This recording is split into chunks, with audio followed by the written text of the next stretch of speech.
Hola nuevamente a los compañeros que estamos estudiando este tema tan interesante de los delitos internacionales.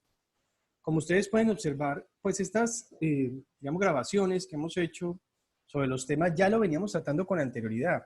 Y esto, pues porque en la sesión que tuvimos presencial, tratamos precisamente gran parte de esos temas donde hablábamos de estos delitos internacionales y de lo que tiene que ver con la Corte Penal Internacional y el derecho penal internacional. Entonces, luego de venir hablando sobre cómo se fraguaron, cómo lamentablemente, pero de buena oportunidad se hicieron aquí en Colombia los delitos, los tribunales ad hoc para juzgar precisamente estos delitos que son delitos ordinarios, pero también, lamentablemente, son delitos que tienen que ver con los delitos internacionales. Pero claro, la pregunta es, bueno, ¿y qué son los delitos internacionales? ¿Cuáles son los delitos internacionales y por qué se les llaman delitos internacionales? Decíamos nosotros en principio que los delitos internacionales son todos aquellos delitos que están consagrados en convenciones, en tratados, ¿cierto? En declaraciones, para darles este estatus de delito internacional. Pero también decíamos que tenemos que diferenciarlos de los delitos transnacionales, que son delitos que se cometen en varios países del mundo. Es decir, ojo, por ejemplo, tenemos aquí el mapa, podemos nosotros decir, por ejemplo, los rusos en este momento, sabemos que Rusia ha cometido delitos, pues no Rusia como país, ¿cierto? Sino los ciudadanos de Rusia han cometido delitos que afectan, por ejemplo, a Europa o que afectan en un momento determinado también a Estados Unidos, ¿cierto? Entonces ahí vemos cómo esos son delitos transnacionales porque son delitos que traspasan naciones. Igualmente, por ejemplo, las mafias de trata de personas de África, ¿cierto? Los de África, que sabemos que hacen esa trata de personas con países europeos. ¿Por qué? Porque en África, pues la situación de derechos humanos, la violación de los derechos humanos, la situación económica hace que las personas pues migren de África hacia Europa y aquí, ¿cierto? Por Egipto, por Siria, ¿sí? Y por Turquía se presentan grandes, diríamos, bandas criminales o grupos de delincuencia organizada donde transportan a esas personas y pues además de transportar personas, también transportan droga, también transportan armas, también transportan cualquier tipo de, digamos, material o bien que, o, pues bien entendido como cosa, ¿cierto? Que por la cual les paguen. Entonces, esos son delitos transnacionales, ¿cierto? Porque se van de una nación a otra, ¿cierto? Por ejemplo, sacan gente de África y la someten a condiciones bastante difíciles para llevarlas hacia Europa y para llegar a Europa, entonces les cobran, por ejemplo, 5.000 euros. Pero además de eso, por el camino, las mujeres son víctimas de violencia, los hombres son víctimas también de violencia sexual, incluso los niños, las niñas, pero también son víctimas de trabajos forzados, también son esclavizados y son dispuestos a unas condiciones de vida bastante difíciles. Esos son delitos transnacionales porque implican diferentes, pasar por diferentes naciones y son delitos que empiezan en un país y terminan en otro e incluso se devuelven, ¿cierto? Porque como tenemos que la droga también viene de América Latina y pasa por, en algunos momentos puede pasar por África para entrar a Europa, ¿sí? Entonces por ahí mismo sacan el dinero para volverlo a América Latina. Entonces, digamos que son delitos, son empresas criminales de ida y vuelta, ¿no? Entonces, veamos cómo dentro de ese concepto de delito transnacional debemos diferenciarlo. Claro, hay convenciones contra el narcotráfico, hay convenciones contra el terrorismo, hay convenciones contra varios de los, digamos, de los delitos, ¿cierto?, que existen en el mundo entero. Pero los delitos internacionales son aquellos delitos que todas las naciones del mundo están de acuerdo en considerar los delitos, digamos, de lesa humanidad, delitos que lesionan a toda la humanidad. Aunque son conductas que se ejecutan en un país, pueden ser conductas que se ejecuten en varios países, pero también pueden ser conductas que de cierta manera completen o realicen una eh, lesión de varios bienes jurídicos tutelados, y eso es donde los delitos internacionales cobran, diríamos, cierta importancia. Por ejemplo, hay delitos internacionales que en un momento dado cometen homicidios, hay delitos internacionales que en un momento dado también incluyen la comisión de violaciones, hay delitos internacionales que en un momento dado también incluyen la comisión de conductas de desplazamiento forzado. Entonces, veamos cómo los delitos internacionales se han llegado a constituir como esa macro actividad delictiva, pero que pueden entenderse o comprenderse como la comisión de varios delitos. Veamos la definición para comenzar a pensar un poco en qué es un delito internacional y por qué se considera un delito internacional. Aparecen por primera vez consagrados, decíamos que en el tribunal, en la Carta de Londres, en los Acuerdos de Londres de 1945, porque allí se estipuló en Londres, precisamente los aliados, de la creación de un tribunal penal internacional para juzgar a los criminales de la Alemania nazi. Ese juzgamiento se realizó en los llamados Tribunal de Nuremberg y Tribunal de Tokio. Pero ¿qué sucedió? El establecimiento de los tribunales, la decisión política, digamos, de crear el tribunal fue en Londres, en el Acuerdo de Londres de 1945. Esos delitos eran por los siguientes, o los cometidos en los siguientes marcos fácticos, ¿cierto? Los hechos ocurridos dentro del siguiente espacio de tiempo, y era que abarcó los crímenes cometidos por los nazis desde 1933 hasta finales de 1939, es decir, antes de la guerra. ¿Por qué? Porque acordémonos que lo primero que hizo el régimen de Hitler, ¿cierto? El régimen nacionalsocialista, fue abarcar la comisión de las conductas criminales de la propia Alemania, de los países que se iba invadiendo, y allí era donde enviaban a los judíos, a los gitanos y a varios, diríamos, grupos o a varias personas a campos de concentración, los sometían a condiciones de existencia difíciles que hacían muy probablemente su desaparición. Ahí tenemos algo del delito de genocidio, pero también diríamos que eran crímenes que lesionaban a todos, ¿no? Incluso, ¿por qué no a los mismos alemanes también? Porque pues resultaban damnificados sus familias o ellos mismos en razón de estas capturas masivas, ¿cierto? Este derecho penal mal aplicado. Acordémonos que era un derecho penal que se llama, en el derecho penal se le llama la Escuela de Kiel, que es una ciudad también alemana, y allí hubo grandes tratadistas de derecho penal involucrados, como acusan a Mesger, por ejemplo, de haber sido parte de la creación del régimen nacionalsocialista en cuanto a derecho penal. Acordémonos que lo que hacían los alemanes dentro de Alemania en ese momento, pues no era delito, era una condición legal. Y, ojo, ya antes de la guerra, desde el 33 hasta el 39, cuando los nacionalsocialistas tomaron el poder, pues democráticamente, ¿no? No fue un golpe de Estado, fue una asunción democrática al poder por parte de Hitler, y desde 1939 hasta la terminación de la guerra en 1945. Lógicamente debemos entender que en la guerra pues también se cometen delitos, y estos delitos son tanto delitos de genocidio como delitos de lesa humanidad, como delitos contra la guerra, es decir, contra las reglas de la guerra, perdón. Delitos contra el derecho internacional humanitario. Entonces, ¿qué pasó? En ese caso, los hechos estuvieron involucrados en esa situación fáctica de tiempo, ¿cierto? En esa condición de tiempo, y es un término que abarcó el holocausto judío, más los ataques contra las oposiciones y minorías, y también las deportaciones y trabajos forzados en fábricas. Este fue el concepto del Tribunal de Nuremberg para juzgar a estas personas como los criminales de la Alemania nazi que cometieron este tipo de delitos. Luego entonces tenemos también los tribunales de Nuremberg los tribunales de Nuremberg y de Tokio, pero luego también tenemos otros tipos de tribunales, por ejemplo, el Estatuto del Tribunal Penal Internacional para la Yugoslavia, creado ya, decíamos, en fecha posterior, y Tribunal Penal Internacional para Ruanda, también, que incluyó los hechos de comisión de ciertos delitos internacionales que implican la lucha, digamos, entre los Tutsi y los Tutsi, y el otro grupo se llamaba que luchaban contra este tipo, digamos, de discriminación racial en un momento determinado, ¿no? Entonces era una lucha muy complicada, pero también una lucha que incluía la posibilidad de que los criminales de lesa humanidad, ¿cierto?, fueran, o en ese caso de genocidio, fueran juzgados por parte del Tribunal de Ruanda.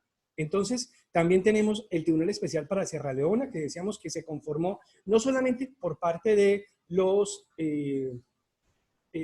Naciones Unidas, sino especialmente por parte de del propio país que quiso que fuera juzgados los criminales que han cometido delitos en su territorio, al igual que sucedió con el Tribunal Camboyano contra los delitos ocasionados en Camboya con relación a la guerra que ellos también, guerra interna que ellos allí tuvieron. Incluso en estos casos de Sierra Leona y Camboya fue el propio gobierno, ¿no? Digamos que fue lo mismo que acá en Colombia. Lo que pasa es que en Colombia solicitamos, decíamos, la ayuda internacional, pero no para constituir los tribunales, sino para hacerle una verificación, un seguimiento precisamente para evitar que esos criminales fueran posteriormente juzgados o fueran posteriormente, diríamos, llevados, presentados ante la Corte Penal Internacional. Veamos entonces un primer concepto respecto a unos delitos de delito internacional. Un primer concepto tenemos los crímenes contra la paz. Leámoslo a ver ustedes qué pensarían, a qué delito se está refiriendo. Dice, crímenes contra la paz. Esto es del Tribunal de Nuremberg.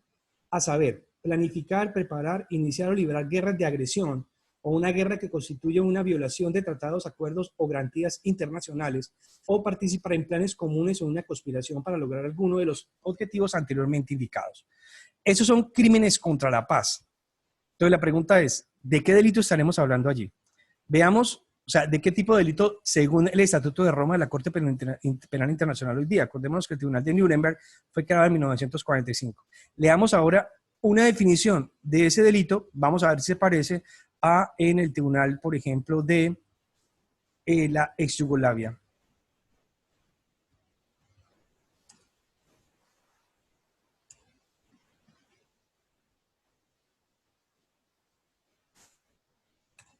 Entonces vemos aquí, por ejemplo, nos dice el Tribunal para la Yugoslavia, dice, crímenes contra la humanidad. ¿No? Presunto responsable de los siguientes crímenes cuando hayan sido cometidos en el curso de un conflicto armado de carácter internacional o interno y dirigidos contra cualquier población civil. ¿Será ese delito lo mismo que el crimen contra la paz? Las violaciones de las leyes o prácticas de guerra. El Tribunal Internacional tiene competencia para perseguir a las personas que cometan violaciones de las leyes o prácticas de guerra. Tales violaciones comprenden, por ejemplo, empleo de armas tóxicas, otras armas concebidas para causar sufrimientos inútiles, la destrucción sin motivo de ciudades y pueblos o la devastación no justificada por exigencias militares. ¿Será ese el mismo concepto de crimen contra la paz?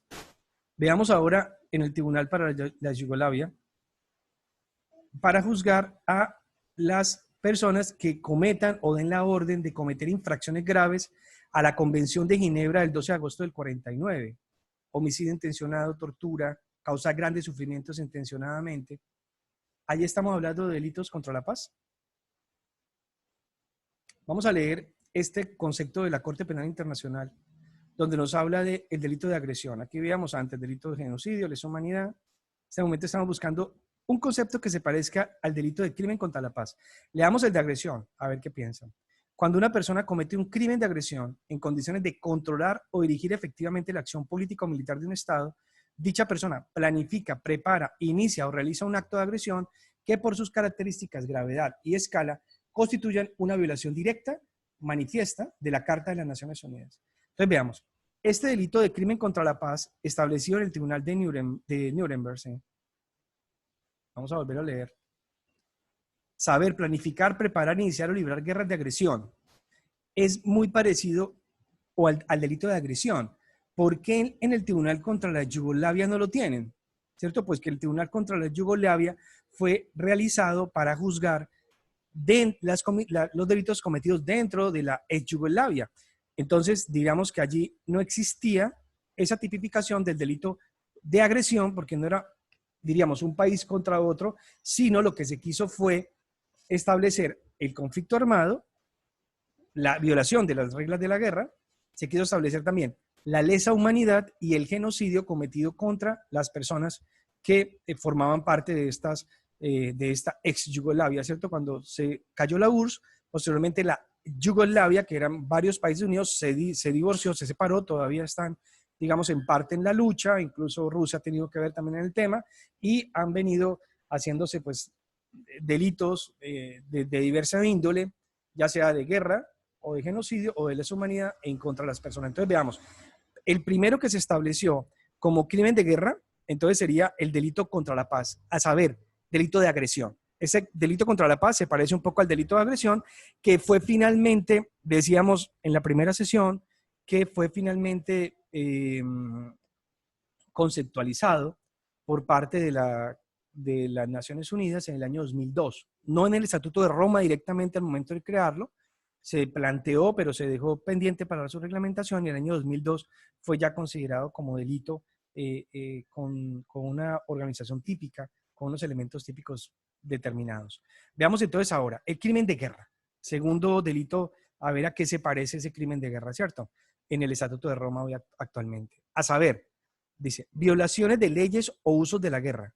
En dichas violaciones se incluye el asesinato, los malos tratos, la deportación para realizar trabajos forzados o para otros objetivos en relación con la población civil de un territorio ocupado o en dicho territorio, el asesinato o malos tratos a prisioneros de guerra o a personas en alta mar, el asesinato de rehenes, el robo de bienes públicos o privados, la destrucción sin sentido de ciudades o pueblos, la devastación no justificada por la necesidad militar, sin quedar las mismas limitadas a estos crímenes. Es decir, tiene una cláusula amplia, una cláusula que recoge y dice, mire, cualquier acto que no sea el necesario para cometer una guerra.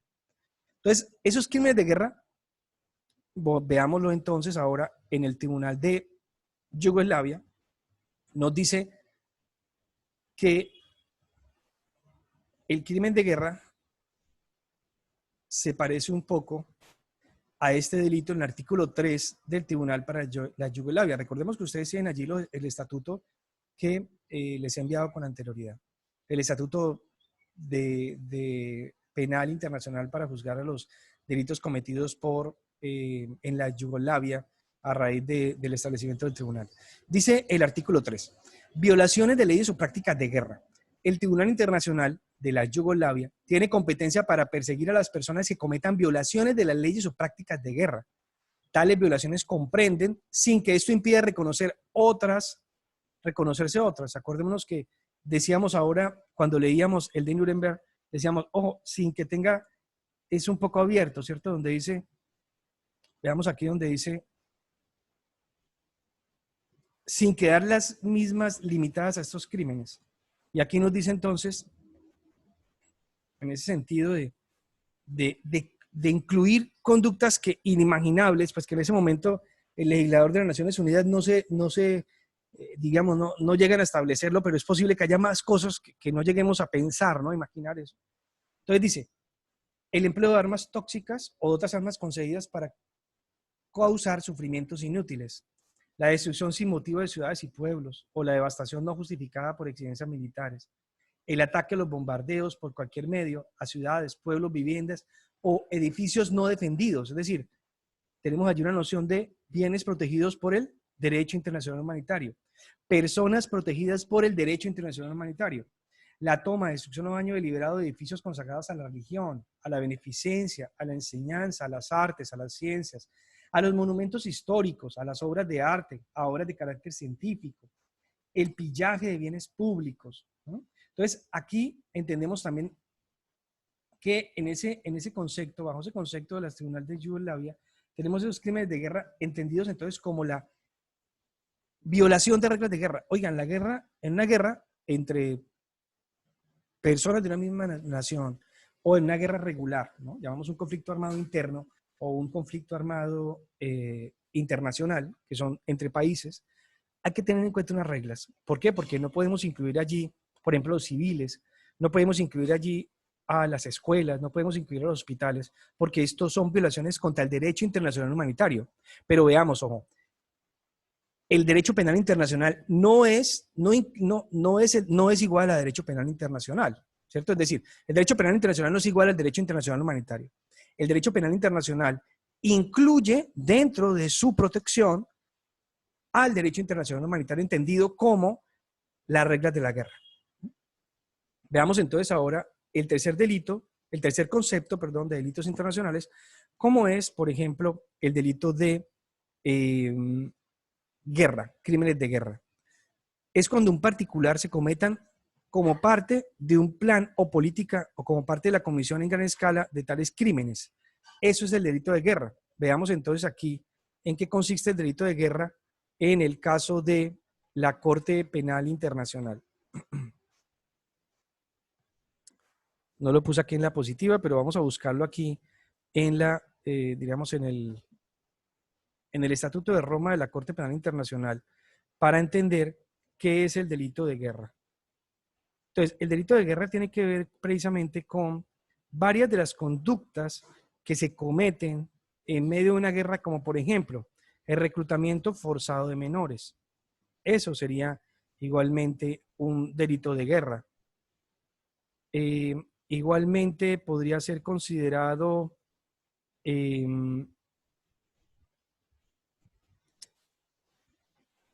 Estatuto de la Corte Penal Internacional, ya lo estoy encontrando. Vamos a salir aquí un momentico de pantalla completa para irnos a ver el Estatuto de Roma de la Corte Penal Internacional.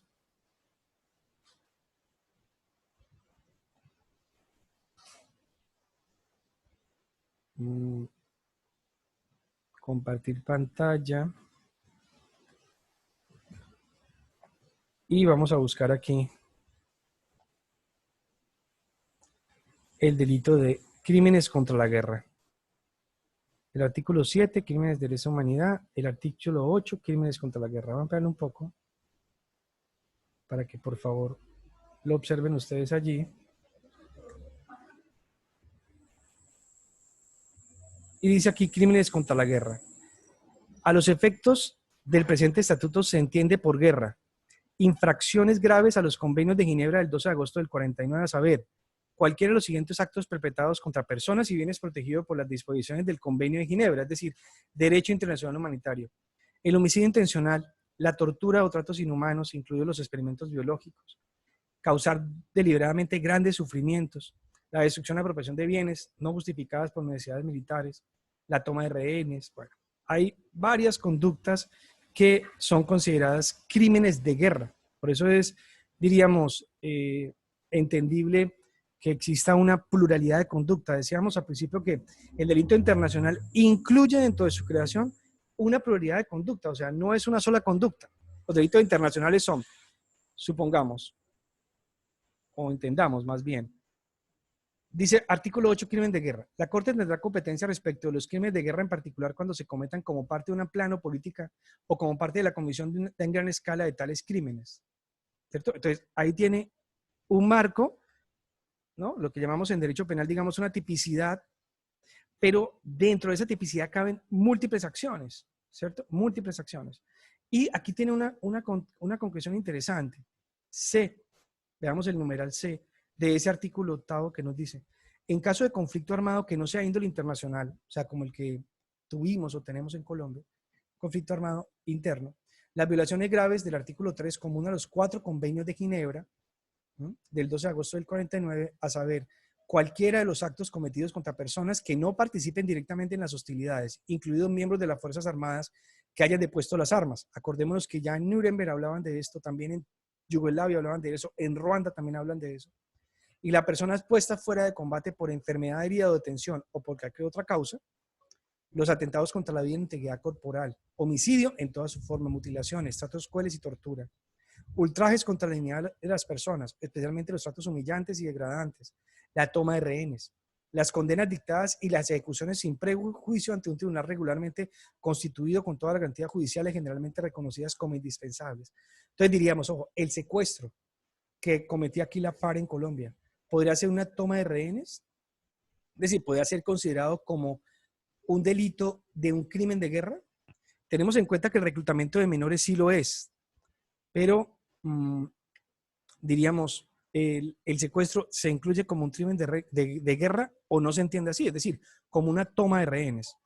Veamos, por ejemplo, otro delito interesante, saquear una ciudad o una plaza, incluso cuando es tomada por asalto, es decir, en algunos casos, por ejemplo, la guerrilla de la FARC o algún otro grupo, para no identificar uno en concreto, llega y se toma un pueblo y lo saquea. O sea, saquear es coger todos los bienes, los bancos, los bienes de las personas, ¿no? Fíjense que cometer ese delito, esa conducta ya es un delito de crimen de guerra. No es necesario matar o herir a nadie, no, solamente saquear.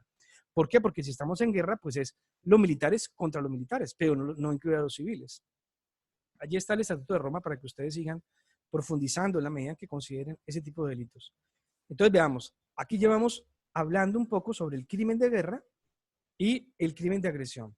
Vamos ahora a ver en el próximo video lo que tiene que ver con el delito de genocidio, que sí, digamos que estuvo bien constituido desde un principio, o más o menos se mantienen los mismos elementos típicos, pero también el crimen de lesa humanidad, que es donde sugiere alguna diferencia normativa y alguna diferencia de grupo respecto de genocidio, e igualmente hacer la comparación con los delitos de crimen de guerra y lógicamente también con el crimen de agresión, donde allí sea importante establecerlo. Entonces, hablamos aquí de dos delitos. Primero, el delito de crimen de agresión, que surge en Nuremberg, y Tokio también lo tiene, e igualmente lo contempla el Estatuto de Roma en 2002, ¿cierto? No en 98, sino en 2002.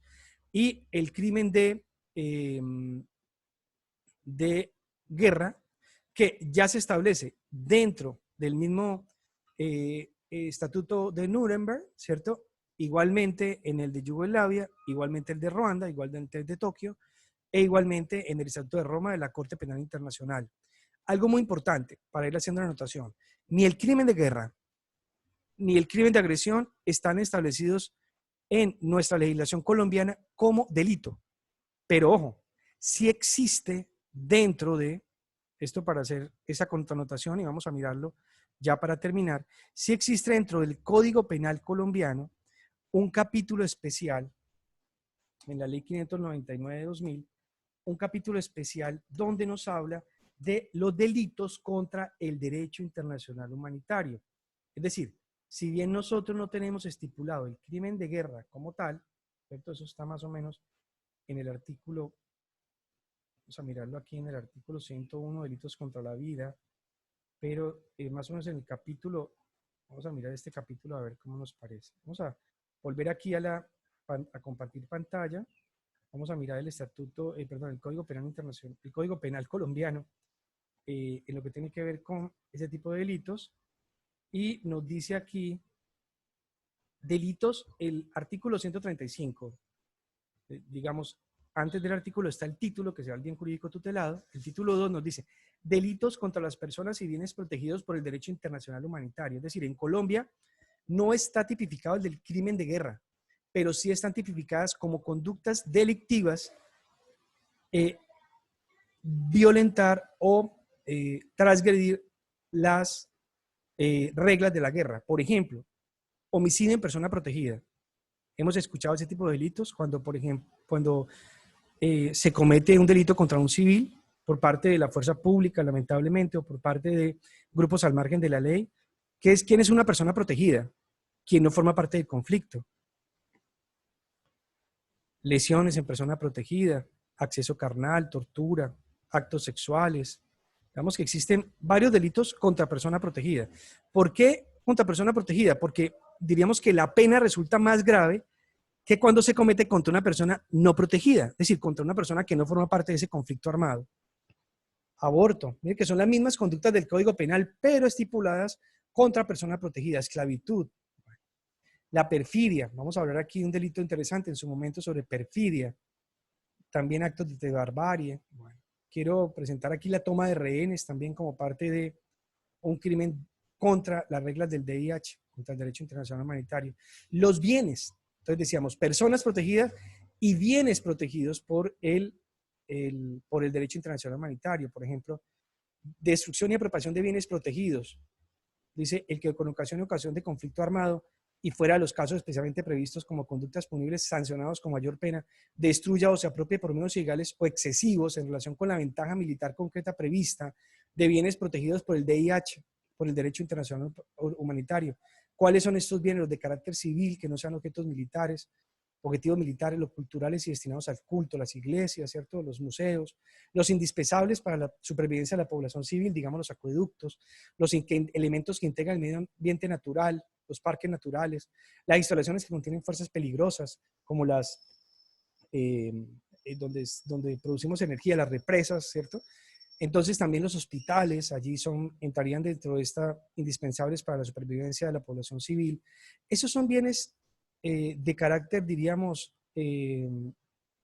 protegidos por el DIH. Entonces, si bien en Colombia no se estipula delitos contra la guerra, sí se estipula un capítulo muy especial de lo cual diríamos, oiga, sí existe la tipificación en Colombia entonces de los delitos contra la guerra, pero son las diferentes conductas ocasionadas en tiempos de paz, digamos, pero en este caso ocasionadas en tiempos de guerra, que lamentablemente pues, en nuestro país llevamos 80 años de guerra, así que pues son muchas las conductas que se han cometido que podrían caber dentro de este delitos contra las personas y bienes protegidos por el derecho internacional humanitario.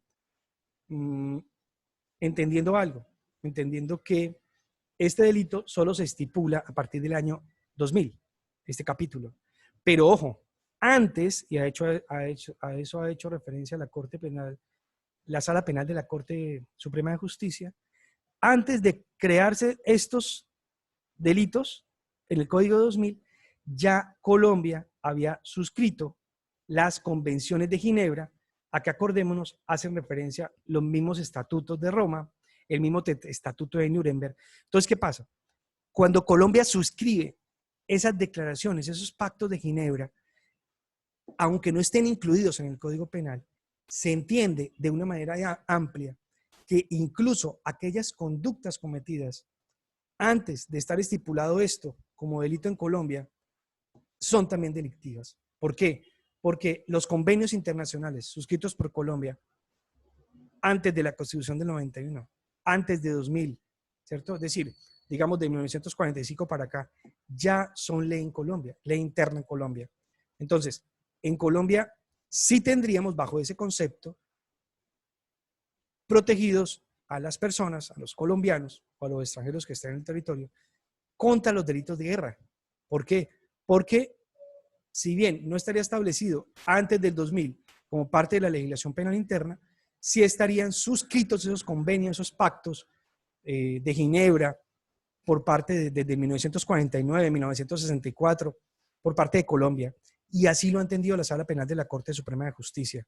Es decir, es una forma amplia de entender la vigencia de los derechos humanos en nuestro país, incluso sin que estén establecidas esas normas penales en el Código Penal, como un estatuto punitivo integrado. Eso es una posición interesante que, bueno, pienso que supera un poco el objetivo que nosotros tenemos trazado aquí, que es hablar sobre el derecho penal internacional, pero que lo vamos a mencionar, es decir, cómo se puede entender también ese marco amplio de conductas cometidas, incluso cuando no era delito en Colombia, pero sí existían esas convenciones, para ser vinculantes a los colombianos y a los extranjeros que cometen conductas delictivas de este índole o que cometieron conductas delictivas de este índole en Colombia. Y eso también con una visión de futuro, ¿cierto? ¿Por qué? Porque acordémonos que el artículo 94 constitucional dice que incluso están vigentes las convenciones de derechos humanos, aquellas que forman parte del bloque de constitucionalidad, aquellas que no hayan sido suscritas por Colombia, pero que se entiendan integradas a la Carta Constitucional. Es decir, no podemos omitir la vigencia de ningún derecho humano, aunque no esté reglamentada directamente en Colombia. Es una posición interesante que ya la Corte Constitucional en su momento ha estado en acuerdo, en desacuerdo sobre ciertos puntos, cuando hablemos de lesa humanidad lo vamos a mencionar. Muchas gracias a ustedes. Tenemos una grabación ahorita, bueno, de varios minutos, pero vamos a terminar aquí para que descansen un poco, revisen un poco el tema de estos dos delitos en los estatutos enviados, el crimen de guerra y el crimen de agresión, y pasamos luego, que se tomen un pequeño descanso, a observar y que lean un poco los estatutos, a observar este punto de los delitos de lesa humanidad y el delito de genocidio. Muchas gracias a ustedes.